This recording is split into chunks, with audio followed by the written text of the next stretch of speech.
This video discusses mature themes including severe sexual crimes, physical violence, and human exploitation, and may be disturbing to some viewers. Viewer discretion is strongly advised.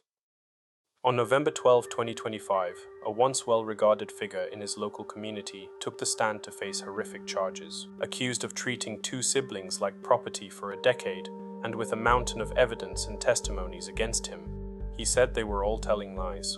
This documentary aims to present an honest and unfiltered account of the case surrounding Moeaia Tuai. In the year of 2015, 53-year-old Moeaia Tuai, a former prison guard, reached out to a family overseas. He was a man of status in his local community, a well-regarded figure who commanded respect.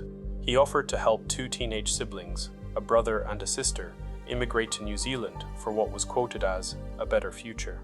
It was a golden ticket that any family would jump at, but prosecutors revealed that this invitation was a calculated trap. The siblings arrived around the year of 2016, expecting opportunity. Instead, they walked into a decade-long prison sentence without bars. From the moment they landed, the Crown alleged that Tuai began dismantling their autonomy. He immediately confiscated their passports and identity documents, effectively turning them into ghosts in the system. He restricted their movements, monitored their communications, and dictated exactly when and who they could speak to. The threat that kept them in line was simple, terrifying, and effective. Tuai told them that if they tried to run, he would report them to Immigration New Zealand and have them deported. They were trapped in a foreign land, believing their only lifeline was also their jailer. For the male sibling, the better future Tuai promised looked a lot like indentured labor. In Auckland, he was deployed to work at various boarding houses and lodges. His days were filled with hard manual tasks, cleaning bathrooms, collecting rubbish, general maintenance, and gardening, working approximately 50 to 60 hours per week. For this exhaustion, he was paid a pittance. The court heard he received between $100 and $150 per week, working 60 hours that breaks down to just $2.50 an hour, a figure nearly 8 times lower than the legal minimum wage. The exploitation didn't stop at the New Zealand border. At times, the operation shifted to Melbourne, where the young man was forced to work 8 to 12-hour days for a freight company. Despite the long hours, his sister testified that Tuai allowed him to keep only $100 of his earnings a week, with Tuai seizing the rest for himself. The physical toll was severe. In Melbourne, the control turned violent. A witness described a terrifying assault where Tuai attempted to choke the young man, then sat on his head before body slamming him face forward onto the floor. The attack was so vicious that police and ambulance services had to be called, and the young man was hospitalized. The female sibling faced a more complex web of financial and psychological mistreatment. Over several years, she was forced to work multiple jobs to feed Tuai's coffers. One of these roles was an illegal under-the-table job at a laundromat where she worked for 57 days in a row without a single day off. Tuai controlled every cent she earned. He held her bank cards, possessed her login details, and even created a fake email address in her name to intercept her payslips. The Crown estimated that Tuai pilfered at least $78,000 of her earnings, squandering much of it on things like fast food, alcohol, and lottery tickets. The control extended to debt. On one occasion, Tuai marched her into an ASB bank branch and forced her to apply for a $30,000 loan, ostensibly for his father's funeral. The bank only approved $7,000, but Tuai pocketed the entire sum regardless, leaving her with nothing but the debt. The harm she suffered was multifaceted. Tuai was charged with severe sexual crimes against her, as well as multiple counts of indecent acts and unlawful connection. The physical punishments were bizarre and cruel. The court heard that on one occasion he beat her with a cat statue and a broom before Tuai's wife forcefully cut her hair off as punishment.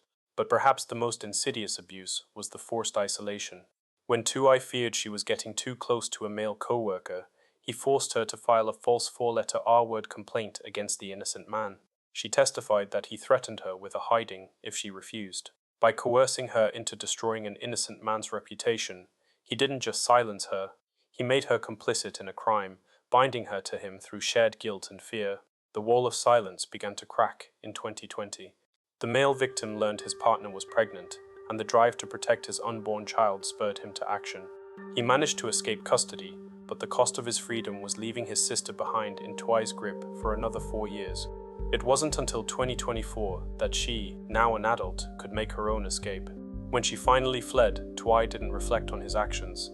He retaliated. Police investigations revealed that upon realizing she was gone, Tuai immediately accessed her bank account and withdrew the last $800, leaving her with nothing. Just a few hours earlier, Tuai used that same account to buy a lotto ticket from Pack and Save. He then tried to weaponize the state against her. True to his long-standing threats, he called Immigration New Zealand in an attempt to get both siblings deported. He went even further, filing a false police report claiming the female victim had been attacked by a different man, a move prosecutors argued was designed to discredit her character. The police investigation uncovered a trove of evidence, much of it created by Tuai himself. Officers found his diaries, which contained meticulous records of the female victim's work hours and earnings. These weren't just personal notes, they were a ledger of exploitation. One diary entry particularly damned him. It noted that the victim was beaten by us for showing no respect. When confronted with this, Tuai claimed the handwriting was misunderstood, that the word was actually back, not beat. Prosecutors pointed out that beat was the only word that made sense, as the heading at the top of the page was titled Disciplinary Action. The trial officially began on the 20th of October 2025, presided over by Justice Michelle Wilkinson Smith. Facing the scrutiny of prosecutor Chris Howard, Moeaia Tuai remained defiant. The 63-year-old took the stand and dismissed the allegations as a conspiracy of lies. God is looking down. She's telling lies here, he told the court. Tuai's defense strategy relied on redefining the abuse as benevolence. Regarding the 57-day streak at the laundromat, he didn't deny it happened. Instead, he claimed it was work experience that the victim had requested. He argued that the $90 a day she was paid wasn't a wage, but merely money for lunch. He applied the same twisted logic to the confiscated identity documents. He told the court that both complainants had asked him to hold their passports for safekeeping and that he was doing them a favor by holding the documents in case there was a house fire. The defense called witnesses to support this version of events, but they withered under scrutiny. A defense witness, a carpenter named Suli Tuilolo, testified that he never saw the male victim working at the lodges and claimed the boy only visited to play volleyball. However, the prosecution produced a photograph showing the victim on site wearing a high-vis work vest, undermining the claim that he was just there for leisure. When prosecutors followed the money, Tuai's story continued to crumble.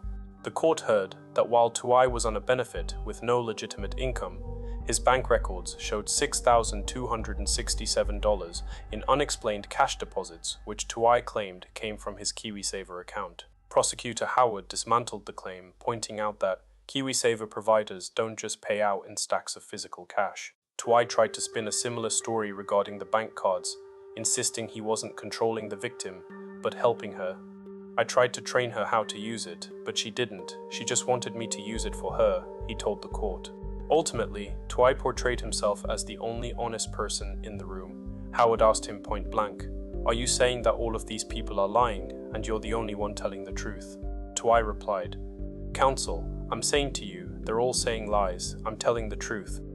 Inside the High Court, the prosecution laid out a case that modern servitude is defined by control, not just physical restraints. Howard argued that Tuai viewed the siblings as money-producing assets, and that the moment they stopped generating cash, he wanted them deported. Justice Michelle Wilkinson Smith provided the jury with a critical legal framework. She explained that the crime of servitude doesn't stop at the border. She ruled that Tuai was legally responsible for the abuse committed in Australia, just as if it had happened here in New Zealand. She instructed that restricting freedom of movement, communication, and access to money are all tools used to control a person in a way that is tantamount to possession. The jury deliberated for almost 2 days before returning their verdict on November 21, 2025. The decision was unanimous and sweeping, and Moeaia Tuai was found guilty on all 20 charges. He was convicted of 2 counts of dealing in protected persons and 2 counts of sexual violation, with the remaining verdict covering 16 separate findings of indecent acts and physical assault. The jury accepted the Crown's case that Tuai's actions met the very definition of slavery, and Tuai was remanded in custody, with his sentencing scheduled for next year in the month of February 2026. The conviction of Moeaia Tuai serves as a wake-up call regarding the vulnerabilities within New Zealand's immigration system. It is a haunting echo of the 2020 case of Joseph Matamata, the New Zealand-based Samoan chief jailed for 11 years for similar crimes. This new verdict proves that despite that landmark precedent, the template for exploitation remains dangerously active. The economic ruin Tuai left behind was total. Beyond the $78,000 in stolen wages from the sister, he saddled her with a $6,000 debt from a coerced bank loan. The male victim fared no better. He arrived as a teenager, expecting to receive an education. Instead, he lost his formative years to manual labor in boarding houses and freight yards. When he finally regained access to his own bank account after escaping, he found it completely empty. Years of grueling 60-hour work weeks had evaporated into Tuai's pockets.